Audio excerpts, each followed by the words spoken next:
This is a little something I like to do with them sometimes, to give them a little bit of a ride.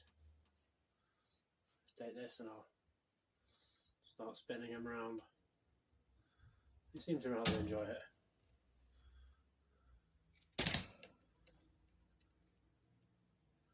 Don't go too fast. And then I'll change it up by moving a different direction every once in a while.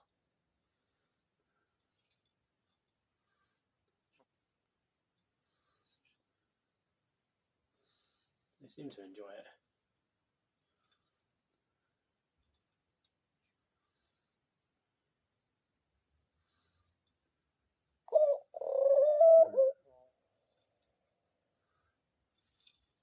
Evident by the fact that he doesn't fly off for a while.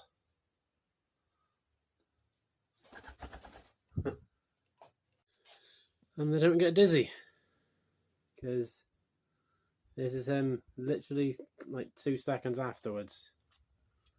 I mean, he might be dizzy because he's moving his head a little bit.